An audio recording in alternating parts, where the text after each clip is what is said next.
সেনাবাহিনী একদল বিক্ষোভকারী, বিক্ষোভ কেন করেছিল সেটা পরে বলছি, একদম বিক্ষোভকারী, তারা নিরস্ত্র, তাদেরকে গুলি করছে এবং একজন সুপারভাইজার বা অফিসার অর্ডার দিচ্ছে গুলি করো, সেনাবাহিনীর সদস্য বলছে হ্যাঁ আমি গুলি অলরেডি করেছি। এইভাবে নিরস্ত্র নিরীহ লোকের উপরে গুলি করে হত্যা করা হলো। তারপরে যে ছবিগুলো স্টিলে যেগুলো আমরা দেখেছি, সেখানে একটা মৃতদেহ টেনে হেঁচড়ে নেওয়া হচ্ছে, তারপরে আরো একটা আহত বা নিহত যুবকের গলার ভিতরে সেনাবাহিনী তার বুট দিয়ে লাথি দিচ্ছে। তো এই কাণ্ডগুলো আমরা দেখেছি। তারপরে আহত লোকজন যারা থানায় নেওয়া হয়েছিল চিকিৎসার জন্য, হসপিটালে নেওয়া হয়েছিল চিকিৎসার জন্য, তাদেরকে গ্রহণ করা হয়নি। তারপরের দিন সকালবেলা আমরা দেখেছি হেলিকপ্টার থেকে ডেড বডি ফেলা হচ্ছে গোপালগঞ্জের নদীতে বা খালে। তো এই যে গণহত্যা, এই যে জেনোসাইড, স্বাধীন বাংলাদেশের স্বাধীন সেনাবাহিনী এবং যে সরকারের তৎকালীন যে তত্ত্বাবধায়ক সরকার ছিল, যেটার প্রধান ছিলেন একজন শান্তিতে নোবেল বিজয়ী একজন ব্যক্তি, এই ঘটনা দুঃখজনক, নিন্দাজনক, এবং একজন মুক্তিযোদ্ধা হিসাবে সেদিন আমি বা আমার মতো যারা আছে সেটা আমরা সহ্য করতে পারিনি। সেই দৃশ্য এখনো মনে এর ভিতরে জাগে, প্রশ্ন ওঠে যে যারা সেই দিন যে হত্যাকাণ্ড করেছিল, জেনোসাইড করেছিল, তাদেরকে বিচার হয়েছে? হয় নাই। তার কারণ হলো এটা সরকারি উদ্যোগে হয়েছে। এবং সেই দিন কারাই ঘটনা ঘটেছিল? গোপালগঞ্জ হলো যশোর সেনাবাহিনীর আন্ডারে, যশোর কি বলে ক্যান্টনমেন্টের আন্ডারে। সেইটার যে মেজর জেনারেল যিনি ছিলেন, তার ব্যাকগ্রাউন্ড পরে বেরিয়েছে যে তিনি ছিলেন একজন জামাতপন্থী ব্যক্তি, যার আত্মীয় স্বজন বা তার গার্জিয়ান তারা অলরেডি ইউনিট সরকারের উচ্চ পদে, তারা উচ্চ পদে ছিলেন। এছাড়াও যে কর্নেল এই নেতৃত্ব দিয়েছে গোপালগঞ্জে গণহত্যায়, সেও ওই জিওসির একজন ঘনিষ্ঠ ব্যক্তি। এগুলো কোনো গবেষণা হয়নি, এদের কোনো বিচার হয়নি। তো এখন আমি আসি যে কেন সেই দিন সেনাবাহিনী সেখানে গিয়েছিল। সেটা হলো ছাত্রদের যে দল, যাদেরকে আমি বলি এনসিপি বলি না, আমি বলি এরা সন্ত্রাসী, টাকার বিনিময়ে তারা সন্ত্রাসী কর্মকাণ্ড নেতৃত্ব দিয়েছিল। তারা ডিক্লেয়ার দিল যে তারা পদযাত্রা করবে গোপালগঞ্জে এবং বঙ্গবন্ধুর যে মাজার টঙ্গিপাড়ায় সেইখানে। তো স্বাভাবিক কারণেই বঙ্গবন্ধুর ভক্ত, মুক্তিযুদ্ধের পক্ষের ব্যক্তি, বঙ্গবন্ধু হলো ওই এলাকার সন্তান, ইমোশনটা আরো বেশি, তারা বিক্ষোভ প্রদর্শন করেছিল এবং সেটাও নিরস্ত্র। যে কোনো স্বাধীন দেশে গণতন্ত্রের আন্ডারে যে কোনো কর্মসূচি নেওয়া যেতে পারে। তো সেই বিক্ষোভের দমন করার জন্য এই সরকার সেখানে সেনাবাহিনী পাঠায় এবং এই সেনাবাহিনীর প্রধানকে জেনারেল ওয়াকার।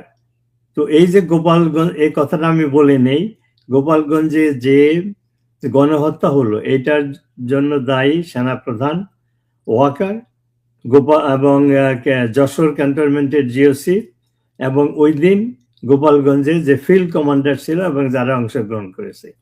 সেনাবাহিনীর এই কয়েকটা অংশ সেদিন গণহত্যার জন্য দায়ী এবং তাদের বিচার হয় না, তাদের বিচার হতেই হবে। তারা ক্ষমতায় থাকুক আর না থাকুক, তাদের বিচার হতে হবে। তা আমি আবার ফিরে যাচ্ছি যে সেনাবাহিনী সেখানে কেন গেল এবং তাদের কি রোল ছিল। তো যখন এই ছাত্র, সন্ত্রাসী ছাত্র এনসিপি তারা জনসভার আয়োজন করে, সেখানে প্রতিবাদ হয় এবং সেটাও নিরস্ত্র প্রতিবাদ।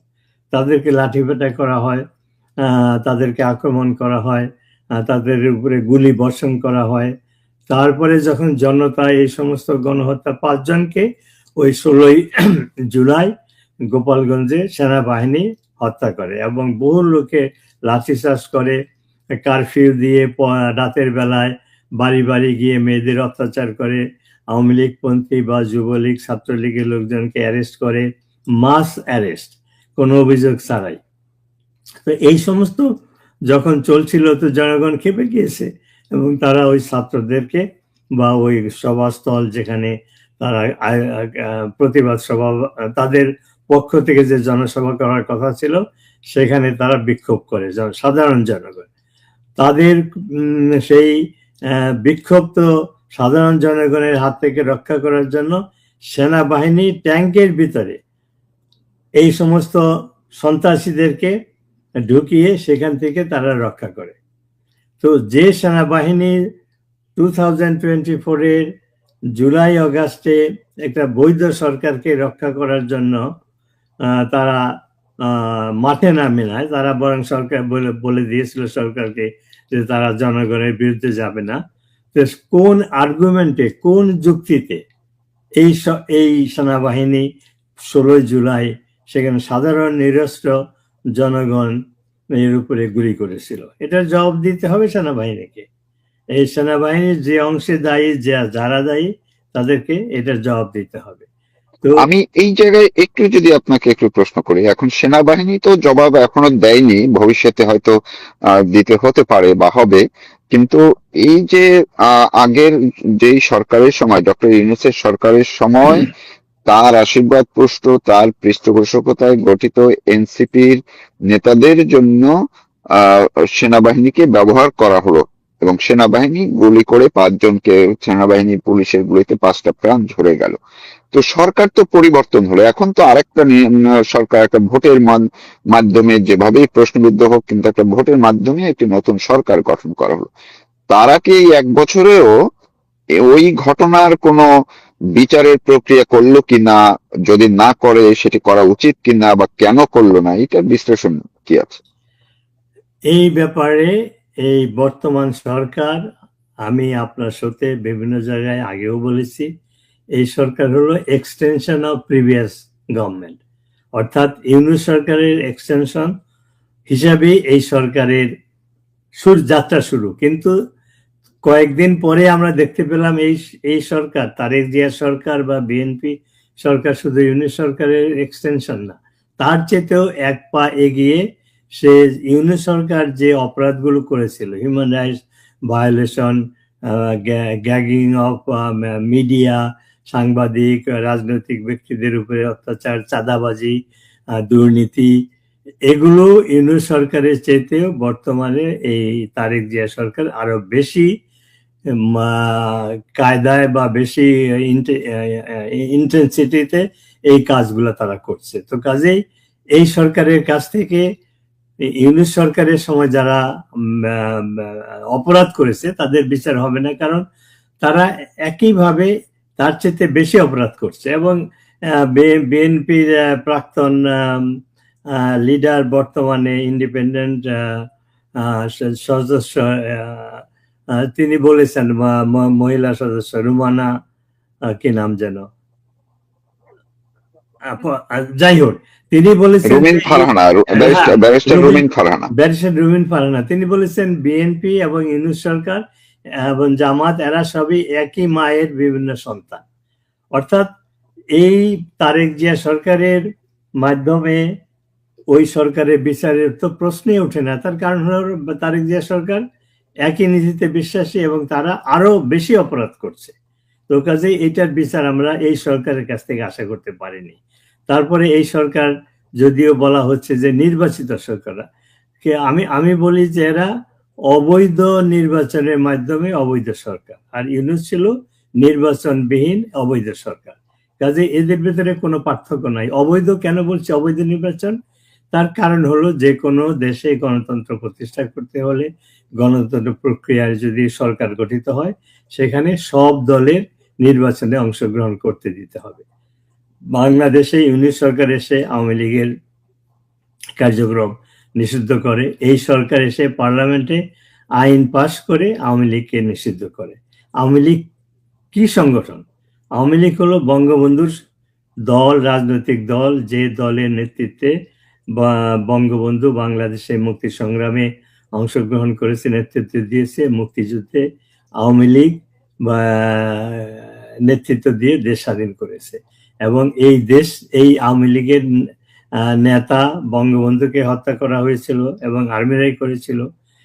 এরপরে শেখ হাসিনা সরকার প্রায় 20 বছর দেশ শাসন করে দেশকে একটি উন্নয়নের রোল মডেল হিসাবে প্রতিষ্ঠা করেছিল। এবং মুক্তিযুদ্ধের যে কয়েকটি স্তম্ভ, তার ভিতরে অন্যতম দুটি হলো গণতান্ত্রিক শাসন ব্যবস্থা, আর হলো অসাম্প্রদায়িক শাসন ব্যবস্থা। শেখ হাসিনার আমলে অর্থনৈতিক উন্নয়নের সাথে সাথে এই দুটি আদর্শের দিকে অনেক উন্নতি হয়েছে, আস্তে আস্তে আগাচ্ছিল। সেইটাকে ধ্বংস করে বিদেশি ষড়যন্ত্রের মাধ্যমে, দেশীয় ষড়যন্ত্রের মাধ্যমে, সন্ত্রাসের মাধ্যমে আওয়ামী লীগের সরকার শেখ হাসিনা সরকারকে অপসারণ করে মৌলবাদী সন্ত্রাসী রাষ্ট্র প্রতিষ্ঠা করে। বাংলাদেশে ইউনূস ক্ষমতা নিয়েই যত সন্ত্রাসীকে শেখ হাসিনা বিচার করেছিল তাদেরকে মুক্তি দিয়েছিল, তাদেরকে রাষ্ট্রীয়ভাবে পৃষ্ঠপোষকতা করে বাংলাদেশে তাদের কাজকর্মের সুবিধা করে দিয়েছিল। তো এগুলো তো ডকুমেন্টেড, এগুলো আমার কথা না।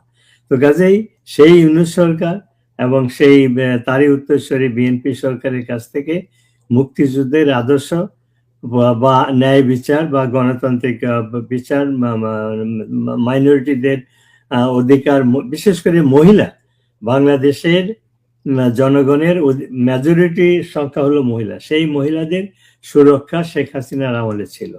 এখন কি হচ্ছে, ইউনূস আমলের থেকে শুরু করে এখন বাংলাদেশে রেপ হচ্ছে প্রতিদিন।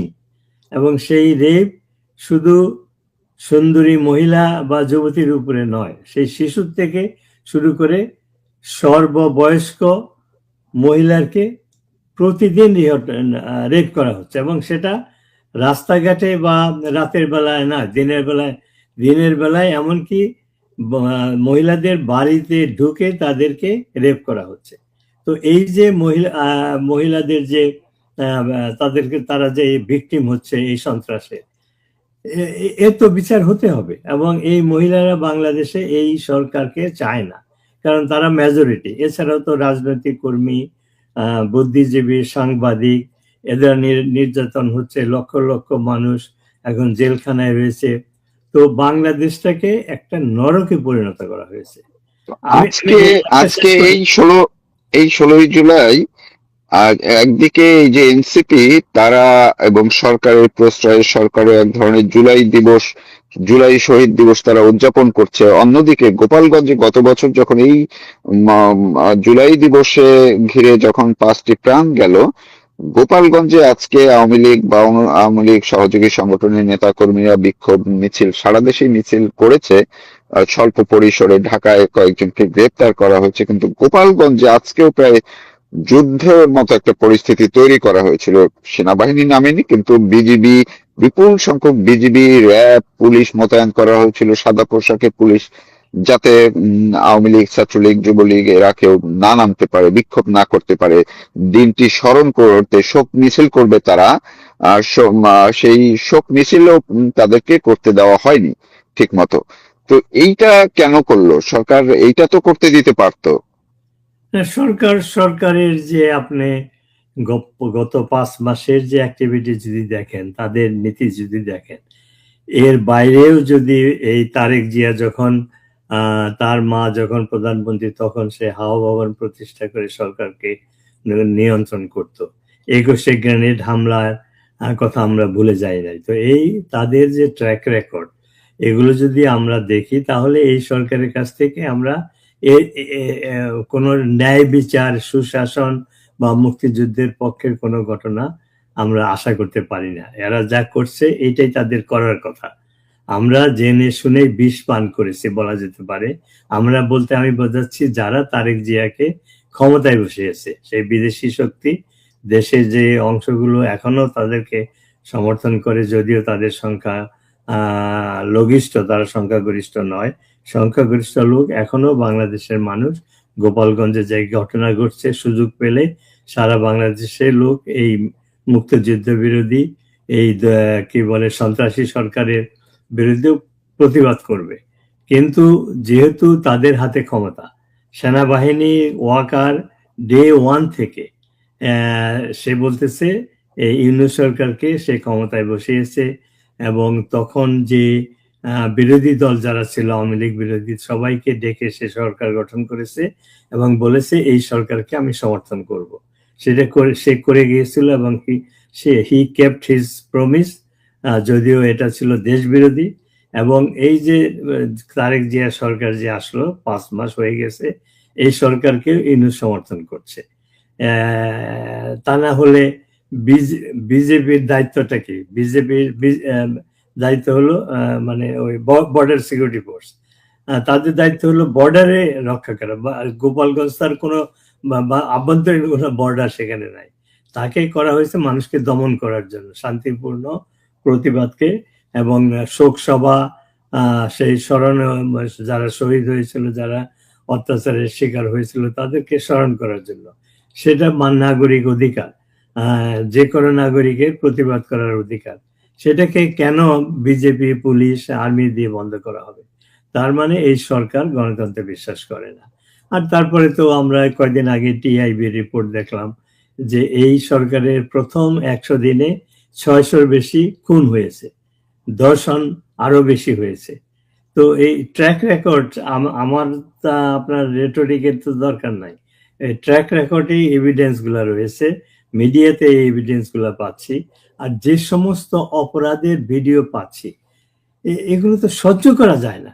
ওই দিন 32 নম্বরে একটা ছেলে, 7-8 বছরের ছেলে গিয়ে স্লোগান দিয়েছে জয় বাংলা। তাকে 3 জন মানে সুঠাম দেহি পুলিশ তাকে ধরে নির্যাতন করছে। একটা পুলিশ তার মাথার পিছনের চুল ধরে তার পিছনের দিকে হেসকা টান দিচ্ছে, ব্যথায় ছেলেটা কান্না করতেছে। তারপরে এই শেখ হাসিনার দলের যে যারা অনুসারী, আওয়ামী লীগ যারা করে, তাদেরকে ধরতে গিয়ে যখন বাসায় পায় না, আওয়ামী লীগের নেতাদেরকে তার পরিবারকে নির্যাতন করছে। আমরা তো ইউনূস আমলের যে দাস নামে এক ইয়াং যুবক, তাকে জীবন্ত গাছের সাথে বেঁধে কেরোসিন ঢেলে তাকে পুড়িয়ে মেরেছে। আবার সেটার ভিডিও করে তারা ভাইরাল করেছে ভয় দেখানোর জন্য। ওই ঘটনার পরে মুন্সিগঞ্জে এই ধরনের আরেকটা হিন্দু ছেলেকে পুড়িয়ে মারা হয়েছে গ্যাসোলিন দিয়ে, কিন্তু ওইটার ভিডিও তৈরি হয় না, সেই জন্য আমরা জানতে পারি নাই। তো এই ধরনের যে হিউম্যান রাইটস ভায়োলেশন, অত্যাচার, একটা আধুনিক দেশে যেখানে 30 লক্ষ লোক শহীদ হয়েছিল এই স্বাধীনতা অর্জনের জন্য, যেখানে 2.5 লক্ষ থেকে 3 লক্ষ মান সম্মান হারিয়েছিল, সেই দেশে এই ধরনের ঘটনা ঘটবে, মানুষের সুরক্ষা থাকবে না। ছাত্রদের লেখা, একটা জাতিকে ধ্বংস করতে হলে কি করতে হয়, যেটা অতীতে ঘটেছে, সেটা শিক্ষাকে বন্ধ করতে হয়। এই 2 বছরে শিক্ষা প্রতিষ্ঠানগুলো বন্ধ, কোনো লেখাপড়া নেই। আর যারা ছাত্রলীগ করতো বা মুক্তিযুদ্ধের পক্ষে, তারা পরীক্ষা দিতে গেলে, ক্লাসে গেলেই তাদেরকে অ্যারেস্ট করা হচ্ছে, নির্যাতন করে পুলিশে দেওয়া হচ্ছে। এই যে গত সপ্তাহে যে এটা হলো, কি বলে, বৃষ্টির পানিতে পরীক্ষা নেওয়ার প্রতিবাদে ছাত্ররা বিক্ষোভ করতেছিল, তাদেরকে লাঠিপাটা করা হয়েছে। তাদের তো বিক্ষোভ করার অধিকার রয়েছে।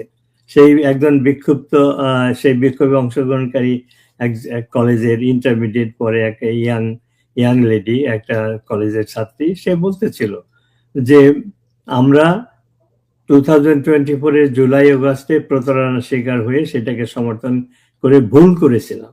আমরা এখন বুঝতে পারছি শেখ হাসিনার সরকারই ভালো ছিল, আমাদের শেখ হাসিনার মতো সরকারই আমাদের দরকার। তো এই যে 2024-এ সন্ত্রাসের বিনিময়ে তারপরে ফলস ন্যারেটিভ তৈরি করে, প্রতারণা করে, আর মিলিয়ন্স অফ ডলার খরচ করে যে সন্ত্রাসী কর্মকাণ্ড ঘটানো হয়েছিল, বাংলাদেশের এখন অধিকাংশ মানুষ, সেই সময় যারা প্রতারিত হয়েছে তাদের অধিকাংশই এখন তারা বুঝতে পারছে যে তারা ভুল করেছিল। আর আপামর জনসাধারণ তো বুঝতেই পারছে যে দেশে কোনো আইন শৃঙ্খলা নেই, কারো নিরাপত্তা নেই, হিউম্যান রাইটস নেই। 3,000 পুলিশকে হত্যা করা হয়েছিল, তাদের ইনডেমনিটি অর্ডিন্যান্স জারি করে তাদের বিচার বন্ধ করা হয়েছে। তো দেশে আইন শৃঙ্খলা রক্ষার জন্য যে বাহিনী দায়িত্ব, পুলিশ, সেই তাদেরকেই হত্যা করা হয়েছে, তাদের সংখ্যা 3,000-এর উপরে, এবং সেই প্রায় 400 থানার অস্ত্র লুট করা হয়েছে, সেই অস্ত্রগুলো সন্ত্রাসীদের হাতে। আর এছাড়াও যারা আদর্শিক রাজনৈতিক কারণে যারা সন্ত্রাসী, তাদেরকে জেলখানা থেকে ছেড়ে দেওয়া হয়েছে, তাদের তো ট্রেনিংও আছে, তাদের অস্ত্র কি বলে তাদের হাতে অস্ত্র আছে। তো সব কিছু মিলে বাংলাদেশ শেখ হাসিনার আমলে ছিল একটি শান্তিপূর্ণ দেশ।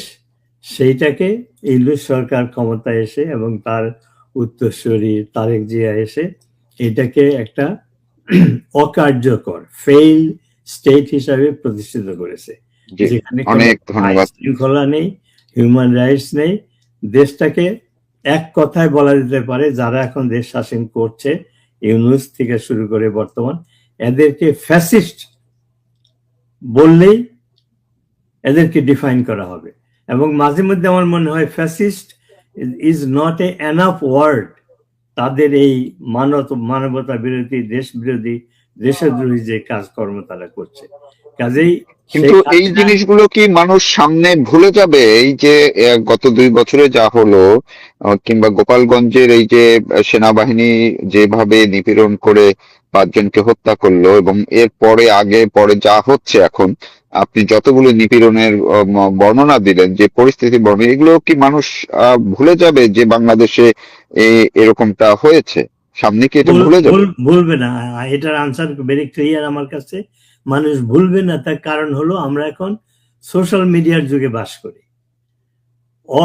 সেই মনে করেন গোপালগঞ্জের অজপাড়াগাঁয়ে যদি কোনো ঘটনা ঘটে মানবতা বিরোধী, সেটা সাথে সাথে সারা বিশ্বে প্রচার হয়ে যায়। তার কারণ হলো মাস মিডিয়ার জন্য।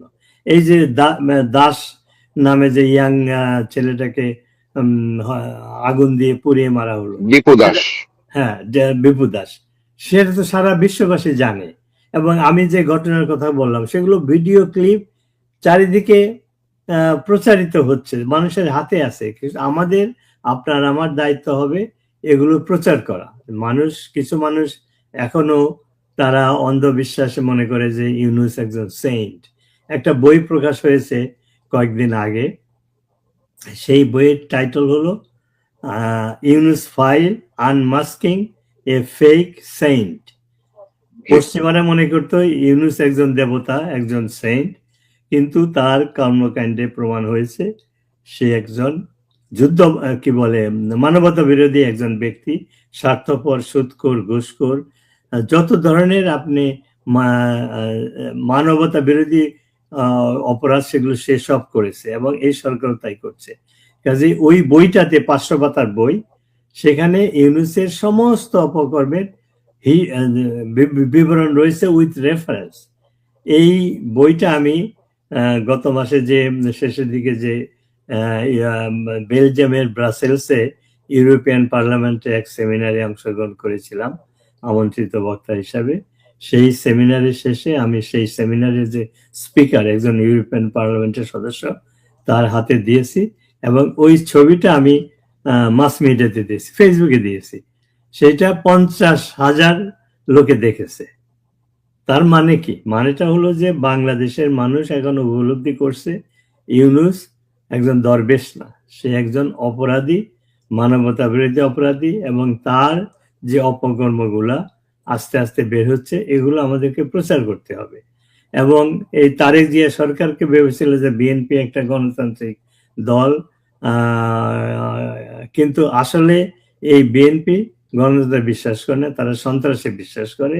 এবং তার বিএনপির প্রতিটা সদস্য এখনো নতুন ভাবে বিভিন্ন ভাবে চাঁদাবাজি করে যাচ্ছে।